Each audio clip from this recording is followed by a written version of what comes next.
Okay folks, welcome back. New year, new chapter. We're starting chapter 5 today. And the first thing we're going to do is we're going to take down some notes. So the next 6 slides or so, I want you to watch through at your own pace. I want the examples that are here to get copied into your notes book. That's the big A4 one. And I'd like you to write down the notes that I make. I've tried to keep it brief, but I really want you to have some good notes at the end of all this. Cheers. So, before we can do multiplying and dividing, we need to be able to simplify and convert. Essentially, we need to be able to change between mixed numbers and improper fractions, and we need to be able to simplify fractions that we've got. Now, simplifying is one of the nicest things to do. Literally means that if you've got numbers on the top and the bottom and you can divide them both by something, so in this case we can divide them both by 3, then you should do that because it makes the fraction simpler and easier to deal with. So if I divide them both by 3, I get myself 4.5. If I want to then convert that to a mixed number, I tend to want to work around the fraction in this order. I want to go 2 times 4 add 1. So 2 times 4 add 1 would give me 9. So that is overall 9/2. And this is what's called an improper fraction. So simplifying, we want to divide the top and the bottom by anything they've got in common. And converting, we want to go this times and add situation. Okay, try and do that with the other two. And then unpause when you think you've got it. So first one, again, we can divide top and bottom by 3. That will go to 5 4/5. And then to convert that, we would times and add and get ourselves to 29/5. Notice the number on the bottom doesn't change. It was 4/5 and now it's 29/5. As for the second one, we can divide the top and the bottom by 10. So let's do that. That will give us 6 1/7. And then we can convert it, times and add. That will give us overall 43/7. And similarly, we need to be able to go the other way. We need to convert things to mixed numbers. Now, in my mind, it's normally best to do your simplifying first. Look at 39 and 6. We can't divide them both by 6, but we can divide them by 3, so let's do that. That will give us 13/2. And then to convert it into a mixed number, you're asking yourself how many times does 2 go into 13? So 2 goes into 13 6 times, remainder 1, so it's 6.5. And if you weren't sure, you could do yourself a little 2 goes into 13 6 times, remainder 1, but you're not interested in like finding the decimals. Okay, what about this next one? Well, I can divide the top and bottom of this by 11. And this one shows a little bit of a good point in that it's not something we're going to simplify all in one go. We now have 20/6, and we can divide them both by 2. So that will give us 10/3. You don't have to simplify everything in one chunk, you just divide what you can as you can. 3 goes into 10 3 times, remainder 1, so it's 3 1/3. And lastly, 100/55, we can divide them both by 5. Don't know if that's the only thing we can, but definitely 5 works. 20/11, can't divide them by anything. How many times does 11 go into 20? Once, remainder 9, so 1 9/11. Cool. Okay, so we're going to use those techniques to do our multiplying and our dividing. Okay, so multiplying fractions together. First thing we want to do is to convert them to improper fractions. So that's where the top of the fraction is bigger than the bottom.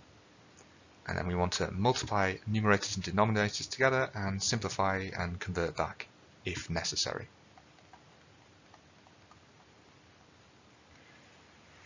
So let's do that with our first one here. We are going to convert this. So let's go 5 times 3 add 2. 5 times 3 add 2 is 17. And then that's 5 on the bottom. we would then want to go 1 times 3 plus 1. That will give us 4. So we are trying to do the sum 17 over 5 times 4 over 3. So we've converted to improper fractions. We then need to multiply the numerators and denominators together. So we're going to go 17 times 4 on the top here. That's going to give us 68. And 5 times 3 on the bottom here. That's going to give us 15. And then we want to think about if we can simplify this down. We can't divide them by 2. We can't divide them by 3 or 5 or 10. So yeah, I think this is probably about as nice as we're going to get. So we just need to convert them back to a mixed number. How many times does 15 go into 68? We could do ourselves a little table. Goes in there 4 times, remainder 8. So 4 and 8 15ths would be our final answer.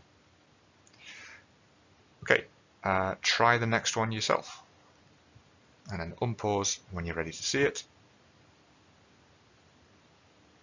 So we'll convert first. That will go to, let's write them both on. That will go to 7 over 2. And 21 over 5. We then times the top by the top and the bottom by the bottom. So 10 on the bottom, 147 on the top. Can't simplify that at all, so we'll just put it into a mixed number. 10 goes into 147, 14 times, remainder 7. So 14 and 7/10 as our final answer. So that's the basics. What can we do to make that more awkward? Well, we could have numbers which are annoying to deal with. So let's look at this one as our next example. 2 and 2/3. If we do the times and add with that one, we'll make it into 8/3.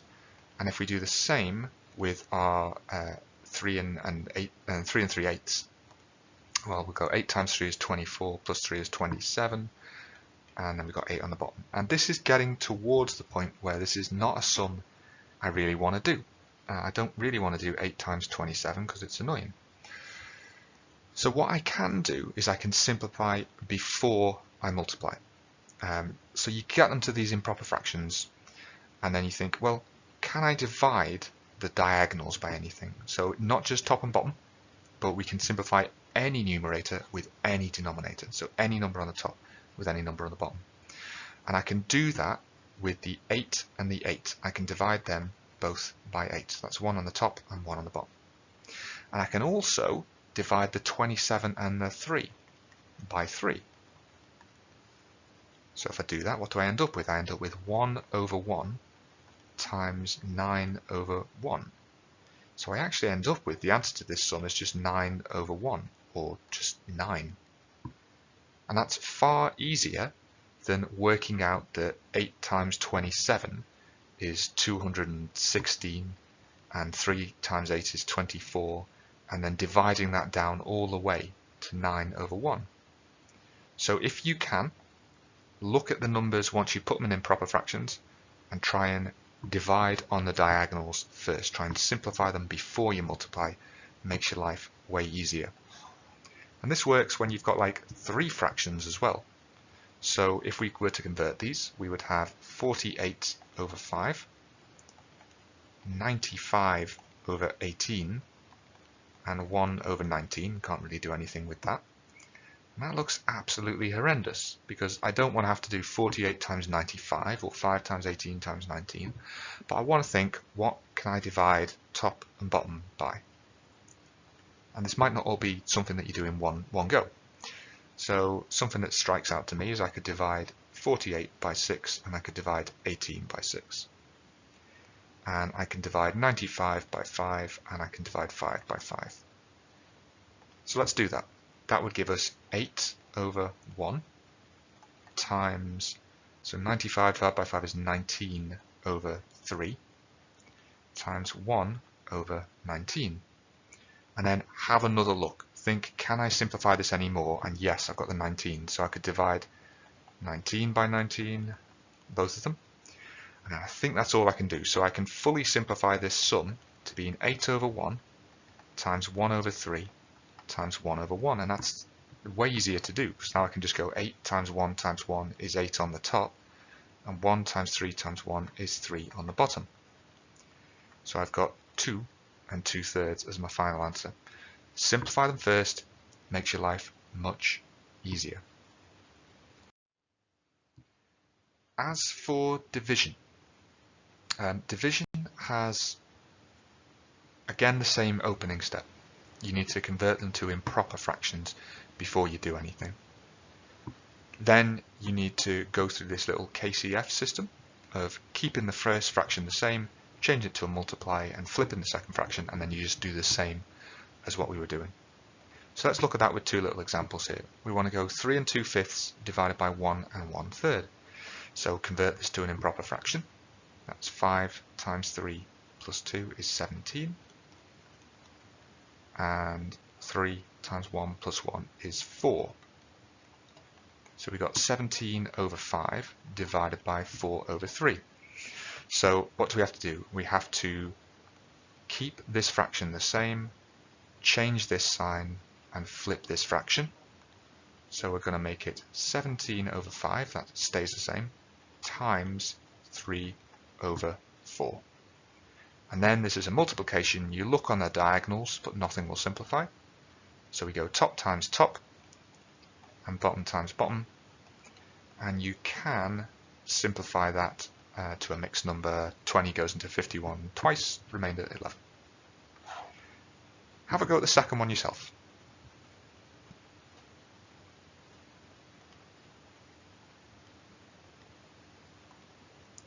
Okay, so we're going to convert this to 7 over 2. By the way, pause it if you haven't finished your go yet. Change this to a times. And then this is 21 over 5. So when we flip it, we will have 7 over 2 times 5 over 21. Now you can actually simplify this. So we can divide these things by 7. So let's do that. That would be 1 over 2 times 5 over 3, and thus your final answer would just be 5/6. Cool. Okay, one last thing to say. So what about if your sum has whole numbers in it?